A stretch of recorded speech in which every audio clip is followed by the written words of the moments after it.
Time for the 30-second board. These are hot topics in the sport. As mentioned at the top of the show, East has a weekend off for the 250 class. But how can you not talk about this scenario with the clutch win for Tom Vialle? He somehow is back in the point lead in a championship that appeared almost lost for him.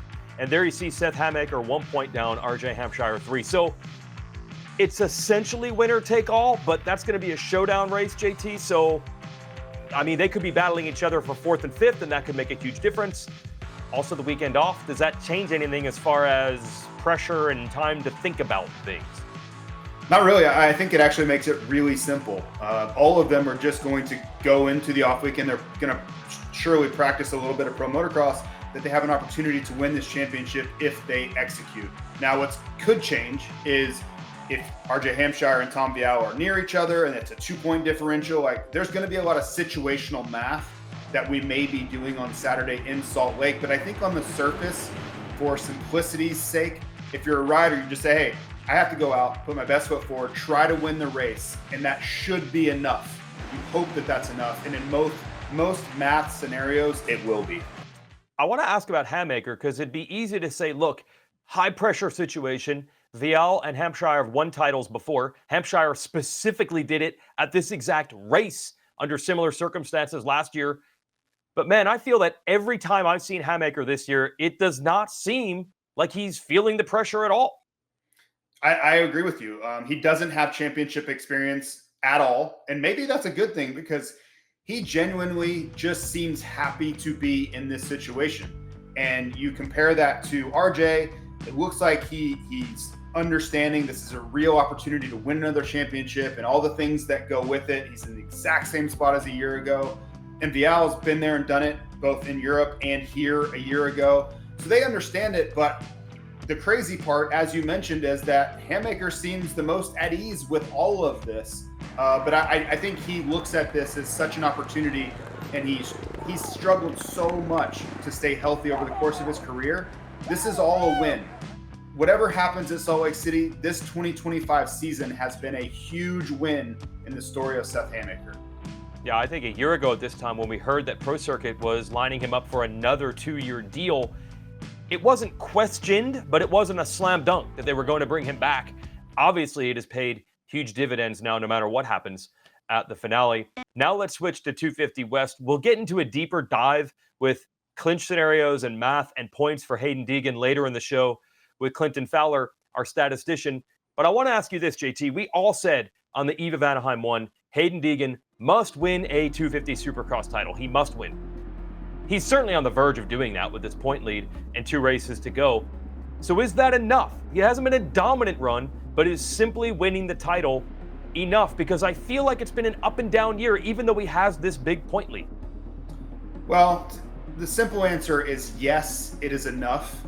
But I think if you really want to look at it, and for me, I wanted to see more.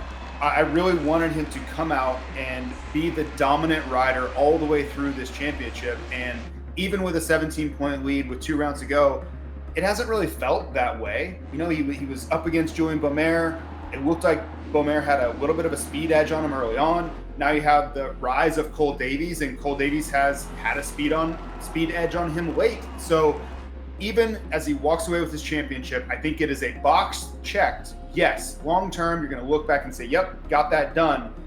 But it hasn't been in the dominant, he is the clear-cut best guy way that I think a lot of people were looking for in this 2025 season. And that brings us to our next topic, the hardest topic to ever get a correct answer to.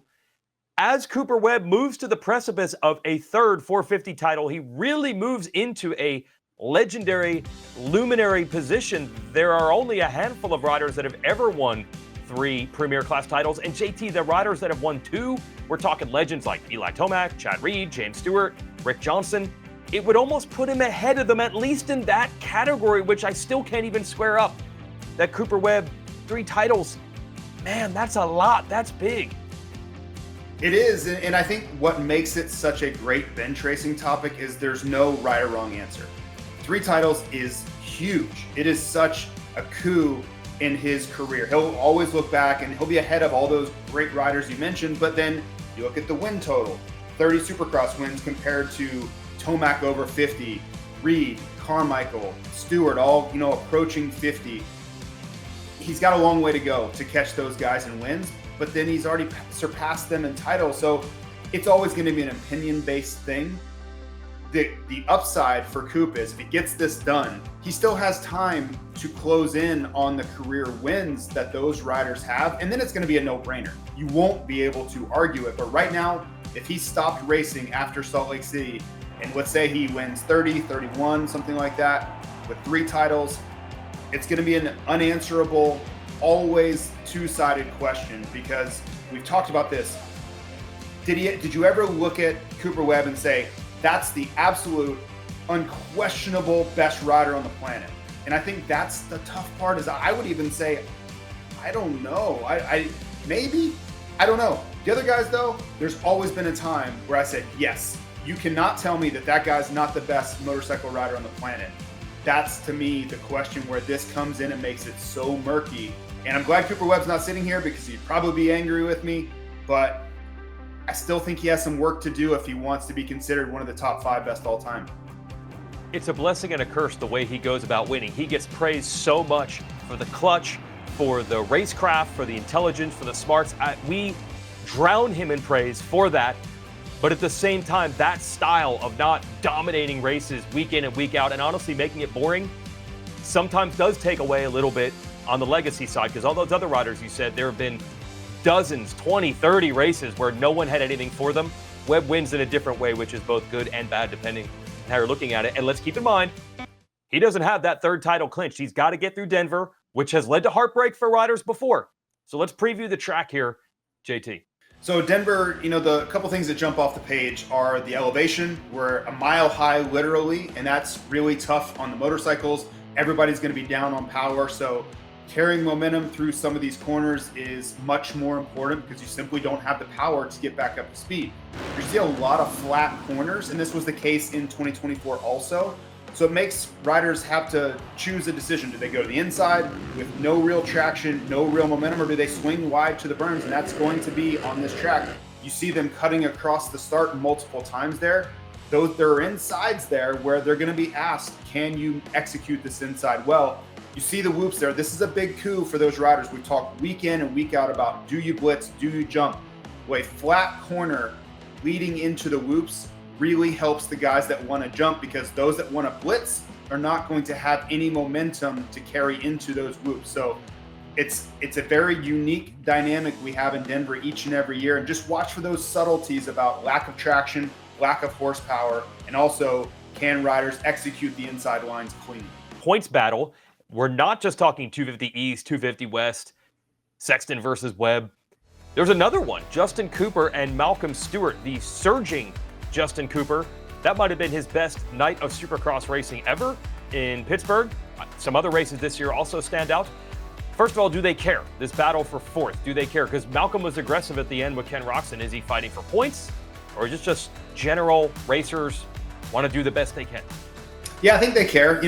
Was Malcolm's number one motivating factor the points when he's going after Kenny? I would say no. I think he just wants that result. And, he's been fighting against Kenny for 21 minutes there. He wants that finish. But Malcolm is in a contract year. He's trying to sort out where does he land in an ever-evolving landscape with the Austria group of KTM and Husqvarna and Gas. So where does that all land for Malcolm Stewart? So he needs to put his best foot forward every single time out. So regardless if there are bonuses involved, any of that, I just think if 4th is on the table, you want to be that guy. And then each and every weekend, these guys are competitors too. We have to remember that they want to beat each other just as badly as they have their entire life. They're still racing, even if they're not racing for the win like he was in Tampa, it's still a race. Okay, well, that'll be interesting to watch, because it's hot and cold. I don't feel like we've seen both of them on their best form on the same night or starting together. Could be interesting if we get a good one-on-one between Cooper and Malcolm, who also, by the way, are polar opposites of their strengths and weaknesses too. Maybe that's why we're not seeing them battle on the track that much. And as mentioned earlier in the show, as this Supercross championship closes down, it just leads us to the preview of the next championship, Pro Motocross. Hard to believe, only a month away. JT, you've lived this life. There's not a lot of time to get ready. Yeah, it's an interesting dynamic because a lot of these riders are trying to decide how much emphasis do they put on this upcoming Pro Motocross Championship, which is going to be here before we know it, and how much do they want to focus still on Supercross. The toughest ask is on those that are locked into championship battles because they have to sacrifice some motocross prep to keep their eye on the ball for this Monster Energy Supercross series. The other riders, though, the Aaron Plessingers, Justin Cooper, I would say a little bit. Think about the 250 class, maybe a Cole Davies, but anybody that's a little bit outside of that, think about like Garrett Marchbanks, they can just lock all their focus into Pro Motocross and really try to gain an edge on those other riders. But that one off weekend we have, maybe they take a day or two off, but they're really the Chase Sextons, Cooper Webbs, especially for Chase, because he's going to want to really chase that Pro Motocross Championship. He's got to play catch up really quickly in a week. And he's doing this 1 foot in, 1 foot out thing. You'll see some video of him practicing motocross, but it's really hard to focus on it. When Supercross, all we talk about is this championship battle he's locked in with Cooper Webb. How much can you really put emphasis on Pro Motocross when your whole psyche is wrapped into Supercross? So it's a story as old as time in this sport. It's always happened, but it's always interesting to watch how these riders try to adapt in the middle of one season, thinking about what's coming next. And there's another rider that actually could be on that list right now. So this was actually cool news. The Triumph Racing team, you cover MXGP and even do some broadcast work over there. So you know Meckel Harrop well, and he's capable. He was supposed to be a test rider for Triumph because their 450 wasn't ready. He's too old to race the 250 class in Europe because they have a 23-year-old limit. Door was open. Put him on a 250 for motocross here in America. Here's the team manager of Triumph, Steve Westfall, on it. I mean, kid's got unbelievable talent. Can definitely ride with the best of them. I think that he's going to surprise some people at the end of the day. But also it's a learning curve, and we're trying to help him adapt because our schedule is a little different than what they're used to. So, yeah, I mean, it should be really good. Good for the sport, too. Give us the scouting report on Harrop, JT. I couldn't agree with Steve more on he's going to surprise some people. He's a relative unknown for, I think, most of the Pro Motocross fan group here, but he won't be for long. And just like you mentioned, how hunkering down Hunter and Jet and Tomac, he's going to come in over-prepared versus most of the Pro Motocross group.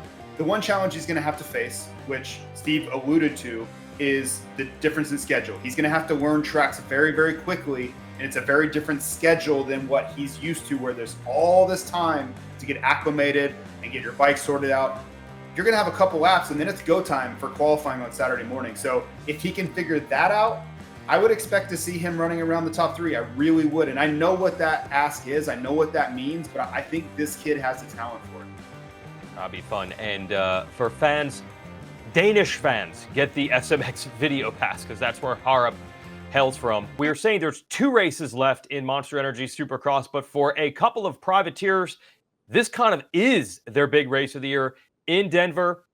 We hate to give our guy Steve Matthes credit, but he and Yamaha have put together this privateer challenge for 7 years now. It has morphed into an actual race that takes place Friday in Denver. It's a lot of fun. You and I are going to help with the broadcast of that. Go to verbmoto.com on Friday afternoon. And it's really just a good way to give back to privateers. And now specifically, they're going to rally around Jerry Robin. Got injured at New Jersey. We'll get to that in a moment. But just in general, this is a really fun event for riders who they do not deny this at all, JT. These privateers are all about the money. This race is money, so it means everything to them. Yeah, this race has been a huge success from the get-go, and these riders really need it. You know, they're not racing around the country getting rich. This goes a long way to changing the complete outlook of their season. So thanks to everybody involved, from Feld Motorsports, the AMA, everybody allowing this to happen. And then, yeah, Steve putting this together is it's been a home run from every aspect. And then on the Jerry side, this is the biggest fear that every person that's ever raced has. And to help him in every way possible, I think is, it's a really noble thing that's happening. Yeah, so they've already raised some money in the last 2 weeks. That will go directly to Jerry, but there could be more headed his direction thanks to Kyle Chisholm. Let's talk to Kyle about that. Yeah, so obviously Steve Mathis, Pole Max has his janky race next weekend in Denver on Friday. And no, props to him for what he does, helping some privateers, and props to Feld and everybody for, letting them do it. And unfortunately, one of our, fellow guys, a guy I've actually been battling with a lot this year, Jerry Robin, had an unfortunate crash last week and not doing so good right now. But he was kind of slotted to be in that race, in Steve's race. And, it's some good money on the line, especially for those privateer guys. And bummer for Jerry what he's going through right now, and then obviously not getting to do that race. And I don't want to take all the credit though. Benny Bloss actually kind of came up with the idea, talked to Justin Starling, and we're all friends and kind of talked. Steve was cool with it. Then I had to talk to my team. Props to my team for letting me do it. My mechanic, it's more work for him. At the end of the day, I'm gonna go out there and race for Jerry, and whatever money I make, it'll all go to him. And I was able to win that race a couple years ago and made a pretty good little chunk of money, thanks to Steve. And I'm hoping I can go out there, have some fun, and do it again, for Jerry this time.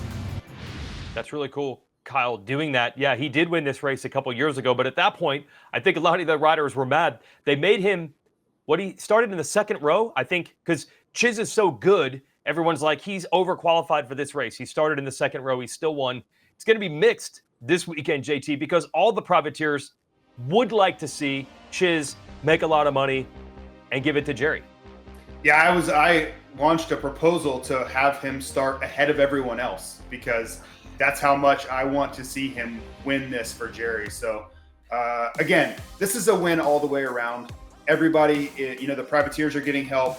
Hopefully Chiz can come through for Jerry. But yes, it's such a great thing that's actually able to happen. To have this race happen at an actual Supercross on Friday is, if you told me this 5 or 6 years ago, I would have laughed in your face. But here we are, and this is reality.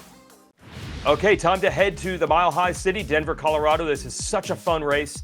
Here's how you can watch and when Race Day Live starts at 1:30 Eastern Time. Watch on Peacock or the SMX Video Pass outside the United States. Gate drops at 7 o'clock Eastern Time, 7 Eastern, same time that it did at Pittsburgh, even though we're a couple time zones over. So it's consistent for the fans.